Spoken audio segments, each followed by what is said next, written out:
Yang tadi di halaman terakhir aja.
Namanya Budi, ada Ahmad Budi.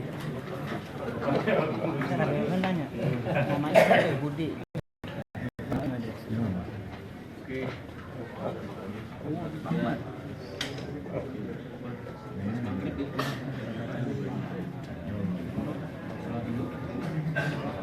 Soalnya di sana di kedai.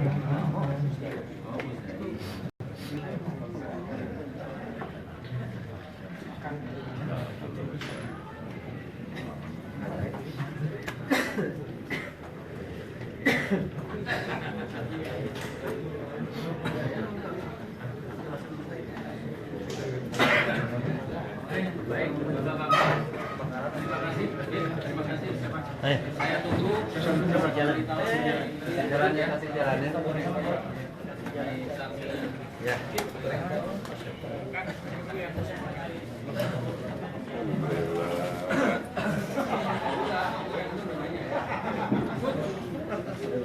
Ayo, terima kasih. Assalamualaikum. Kasih jalan ya. Maaf, kasih jalan, kasih jalan, kasih jalan.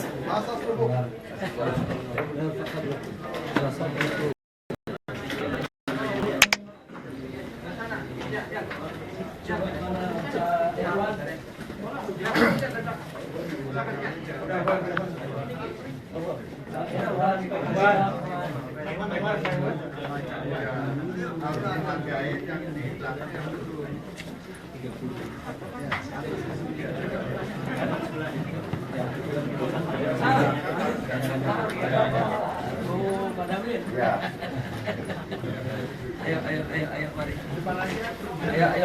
Ayo, mari. Ahlan wa sahlan, coba dikasih. Allahu Akbar. Allahu Akbar. Allahu Akbar. Ini Allahu Akbar. Apa mau ditanya? Baik. Pertanyaan materinya apa aja, Habib? Jadi hari ini saya menjawab 36 pertanyaan. Dan semua pertanyaan menyangkut soal tesis saya tentang atau yang berjudul pengaruh Pancasila terhadap penerapan syariat Islam di Indonesia. Jadi yang ditanyakan pertanyaan yaitu tentang sejarah Pancasila itu sendiri, bagaimana Pancasila itu lahir, dari mulai usulan Bung Karno pada tanggal 1 Juni bahkan sebelum itu, bagaimana kata Pancasila ada dalam buku Sutasoma karangan Empu Tantular. Kemudian lalu bagaimana Pak Karno pada pidatonya di sidang pertama BPUPKI pada tanggal 1 Juni 1945 mengusulkan 5 dasar negara dengan nama Pancasila. Yang kemudian usulan Bung Karno tersebut digodok yaitu dalam Panitia 9 yang akhirnya nama Pancasila usulan Bung Karno diterima, akan tetapi isi, redaksi, dan sistematika susunan isi kandungan Pancasila yang diusulkan oleh Bung Karno itu dirombak total. Di mana Bung Karno mengusulkan sila ketuhanan ada di sila kelima yang terakhir. Nah, sementara para ulama dari NU maupun Muhammadiyah dan Sarekat Islam yang ikut dalam Panitia 9 yang dibentuk oleh BPUPKI menolak kalau sila ketuhanan diletakkan pada sila yang terakhir. Akhirnya sila ketuhanan naik menjadi sila yang pertama dengan tambahan ketuhanan dengan kewajiban menjalankan syariat Islam bagi pemeluk-pemeluknya. Itu yang kita kenal dengan Pancasila Piagam Jakarta 22 Juni 1945. Yang kemudian pada tanggal 18 Agustus 1945 melalui sidang PPKI akhirnya Pancasila Piagam di Jakarta tersebut diterima, akan tetapi ada perubahan redaksi pada sila pertama. Yang semula berbunyi ketuhanan dengan kewajiban menjalankan syariat Islam bagi pemeluk-pemeluknya menjadi ketuhanan yang Maha Esa.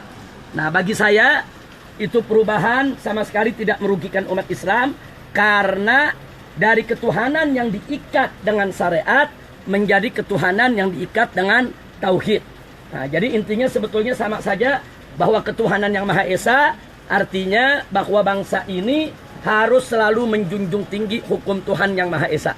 Nah, kemudian jangan lupa bahwa pada saat Indonesia menjadi RIS karena tekanan Belanda, Republik Indonesia Serikat pada tahun 1949, Pancasila pernah diobok-obok, dirombak total oleh Belanda. Sehingga Pancasila 18 Agustus 1945 tidak berlaku lagi.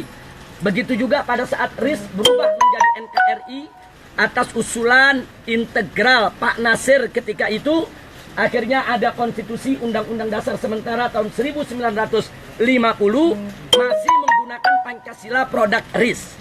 Nah, baru pada akhirnya melalui dekret Presiden 5 Juli tahun 1959 Bung Karno mengembalikan yaitu Pancasila Undang-Undang Dasar 18 Agustus 1945 sebagai dasar negara dengan ketentuan dijiwai oleh Piagam Jakarta 22 Juni 1945 dan itu masih berlaku sampai hari ini. Nah, itu bagian diantara yang saya ditanya soal sejarah Pancasila itu sendiri. Nah, jadi saya tekankan di situ bahwa apa yang disampaikan oleh Bung Karno pada tanggal 1 Juni 1945 baru berupa usulan, belum menjadi dasar negara. Karena belum disahkan oleh BPUPKI dan tidak juga disahkan oleh PPKI. Nah, jadi kalau ditanya Pancasila yang berlaku hari ini adalah Pancasila Dekret Presiden 5 Juli 1959 yang mengembalikan Pancasila Undang-Undang Dasar 18 Agustus 1945 sebagai dasar negara. Nah, itu yang ditanyakan. Selain itu juga ditanyakan tentang hubungan Pancasila dengan penerapan syariat Islam di Indonesia. Saya sampaikan sekali lagi di sini bahwa Pancasila tidak pernah melarang penerapan syariat Islam di Indonesia sama dilakukan melalui koridor konstitusional. Nah, bahkan saya buktikan tadi depan penyidik berapa banyak produk perundang-undangan baik di bidang keagamaan maupun di bidang ekonomi, di bidang perbankan, di bidang pendidikan, di bidang kesehatan, bahkan juga di bidang pidana seperti yang terkait masalah korupsi dan lain sebagainya. Produk undang-undang yang dikeluarkan oleh negara ini ternyata sejalan dengan aturan syariat Islam. Maka itu tadi saya sampaikan juga kepada penyidik bahwa perlu kita melakukan klasifikasi bahwa syariat Islam yang diterapkan di Indonesia ini kita bagi menjadi 4 klasifikasi. 1, yang berkaitan dengan hukum perorangan seperti sholat, puasa, zakat, haji, korban dan lain sebagainya. Itu sudah berlaku dan sudah berjalan di Indonesia sejak dulu sampai hari ini. Jadi tidak benar kalau ada yang mengatakan negara Pancasila tidak boleh memberlakukan hukum agama. Itu tidak benar. Ternyata di negara Republik Indonesia yang berdasarkan Pancasila, hukum Islam sudah berjalan sejak lama. Itu yang pertama. Yang berkaitan dengan perorangan. Yang berkaitan dengan perorangan. Yang kedua, yang berkaitan dengan rumah tangga. Seperti hukum perkawinan, hukum perceraian, hukum yaitu hak asuh anak, hak dan kewajiban suami istri, sampai kepada hukum waris. Ternyata di Republik Indonesia ini itu hukum-hukum Islam yang berkaitan dengan keluarga bukan hanya tidak dilarang, bahkan diizinkan, dilegalkan, dan disediakan perangkat daripada hukumnya. Ada pengadilan agama, ada kompilasi hukum Islam, dan ini legal formal diakui oleh negara. Jadi sekali lagi, dalam hukum Islam yang berkaitan dengan keluarga di Indonesia sudah sejak lama berlaku sampai hari ini.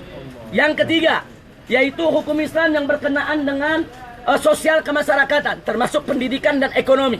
Ternyata tidak ada satu item pun, klausul pun dalam perundang-undangan Republik Indonesia yang melarang pemberlakuan hukum Islam dalam bidang sosial kemasyarakatan, termasuk perbankan dan ekonomi secara Islam yang dilarang di Indonesia. Tidak ada. Bahkan saat ini kita tahu ada perbankan syariat, ada asuransi syariat, ada pegadaian syariat. Nah, kemudian dalam bidang pendidikan ada yang namanya madrasah, ada yang namanya pesantren. Itu semua legal diakui oleh negara. Nah, kemudian yang terakhir, yang keempat, yaitu hukum Islam yang berkenaan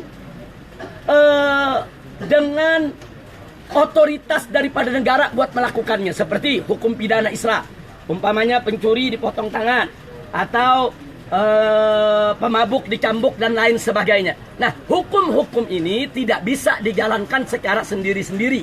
Ini harus negara yang menjalankannya. Nah, di bagian keempat ini kita akui memang di Indonesia belum dijalankan. Bukan berarti nggak boleh, bukan berarti nggak bisa. Besok atau lusa hukum pidana Islam bisa berlaku di Republik Indonesia manakala disahkan oleh DPR dan pemerintah. Nah, jadi saya hanya ingin menekankan di sini, tidak benar kalau ada mengatakan negara kesatuan Republik Indonesia berdasarkan Pancasila tidak boleh memberlakukan hukum Islam. Tidak benar. Jadi saya buktikan secara ilmiah melalui tesis yang sudah diuji dan bisa dipertanggungjawabkan, ternyata Pancasila tidak bertentangan dengan ajaran Islam, dan Pancasila tidak melarang pemberlakuan penerapan syariat Islam. Bahkan Pancasila membuka pintu selebar-lebarnya untuk pemberlakuan hukum agama di Indonesia selama dilakukan secara konstitusional. Nah, itu diantara pertanyaan-pertanyaan penyidik, dan saya jawab semua setiap detail. Jadi betul-betul pertanyaan 36 pertanyaan ini menyangkut seputar daripada soal Pancasila, dan itu sudah kita jawab. Dan juga kita tekankan ada pertanyaan yang menarik, apakah pemberlakuan syariat Islam di Indonesia ini berkaitan dengan pemberontakan yang pernah terjadi di Indonesia. Saya ingatkan bahwa sejumlah pemberontakan yang terjadi di Indonesia ini tidak hanya dilakukan oleh umat Islam. Ada pemberontakan DITI, tapi jangan lupa ada pemberontakan RMS, kemudian ada pemberontakan PRRI, kemudian ada juga pemberontakan OPM yang sampai hari ini masih bergejolak ingin memerdekakan diri dari Indonesia. Nah, gerakan Islam khususnya seperti organisasi-organisasi besar di Indonesia seperti NU dan Muhammadiyah, selama ini gerakan-gerakan NU dan Muhammadiyah selalu berupaya bagaimana memasukkan nilai-nilai Islam dalam perundang-undangan kita secara konstitusional. Nah, karena itu saya dan kawan-kawan di GNPF MUI, begitu juga khususnya di FPI, ingin mencontoh langkah-langkah daripada senior-senior kami, orang-orang tua kami, baik di NU maupun di Muhammadiyah dan Sarekat Islam, bagaimana melembagakan hukum Allah, melembagakan syariat Islam dalam hukum formal Indonesia secara konstitusional. Nah, jangan lupa, yang memproduk perundang-undangan adalah DPR. Nah, kalau 2/3 anggota DPR setuju pemberlakuan syariat Islam dan disetujui oleh Presiden sebagai kepala negara, setiap saat hukum Islam bisa berlaku di Republik ini. Saya kasih contoh salah satu. Seperti sekarang kita kalang kabut menangani kasus korupsi. Diberantas di mana-mana, korupsi makin menjadi-jadi. Nah, sekarang Islam menawarkan, nah kalau korupsi tersebut membuat negara bangkrut, kenapa tidak dihukum mati? Nah, kalau nggak mau dihukum mati, sekurang-kurangnya hukum potong tangannya, saudara. Nah, jadi jangan kemudian dinilai hukum ini kejam, sadis, tidak berkemanusiaan. Enggak begitu. Kalau kita ingin tahu indahnya hukum Islam itu memberikan efek jera. Itu satu. Memberikan efek jera. Dan kedua yang menarik, hukum Islam itu praktis. Artinya apa? Orang mencuri, potong tangan. Orang mabuk, dicambuk. Kemudian orang membunuh, ya kalau diberlakukan kisos, ya dibunuh. Sehingga kita nggak perlu bangun penjara banyak-banyak. Kita nggak perlu bangun penjara banyak-banyak. nggak perlu kasih makan para narapidana, nggak perlu lagi umpamanya untuk membayar para sipir-sipir penjara yang menjaga. Nah, ini bisa melakukan penghematan luar biasa untuk negara. Bayangkan, sekarang ada orang melakukan pembunuhan, di penjara 15 tahun. Berarti selama 15 tahun negara harus memberikan dia makan, listrik, air, gedung di penjara, dan menggaji para sipir. Ini kalau ini dilakukan terhadap 1.000, 2.000, 100.000 para pembunuh, berapa triliun kerugian negara. Tapi kalau para pembunuh-pembunuh tersebut divonis, dihukum mati, dikuburin, selesai, nggak perlu penjara. Nggak perlu penjara, nggak perlu ngasih makan, dikubur, selesai, tahlilin aja, selesai. Nah, jadi ini yang perlu saya sampaikan. Jadi jangan hukum Islam itu dijadikan momok. Dan jangan juga curiga kepada gerakan Islam akan berupaya menerapkan hukum Islam melalui cara-cara inkonstitusional. Tidak, kami tidak pernah berpikir dengan cara-cara yang inkonstitusional. Kami selalu berpikir dengan cara yang konstitusional. Nah, itu yang perlu kita sampaikan. Ada pertanyaan? Mengenai masalah pra-peradilan itu sendiri, rencana seperti apa?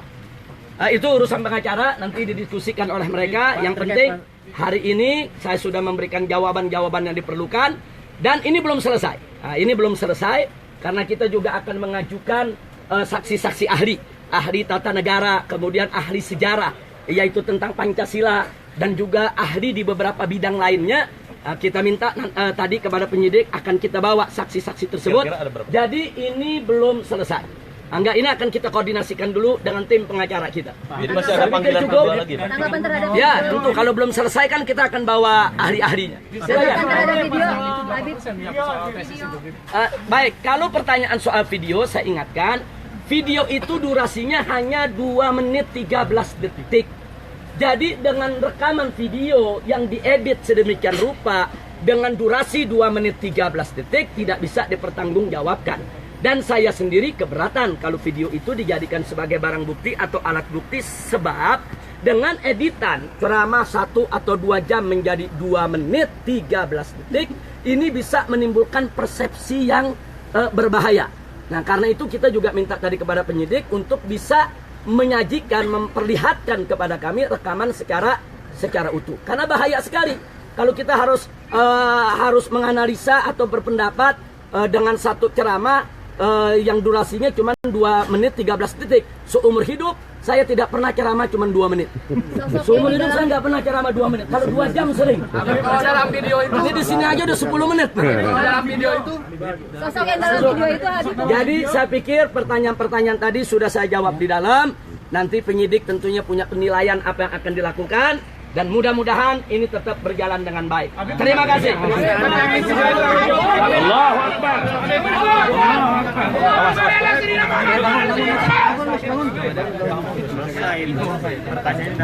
Yang penting semua berjalan baik. Terima kasih semua wartawan. Terima kasih. Kamera, hati-hati ada yang jatuh kamera ya. Hati-hati kamera HP. Hati-hati kamera HP ya. Domelin bos ntar kalau jatuh.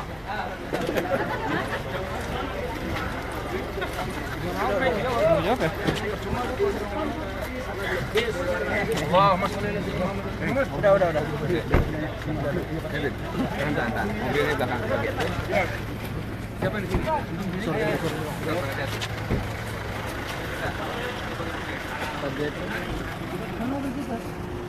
Sebentar.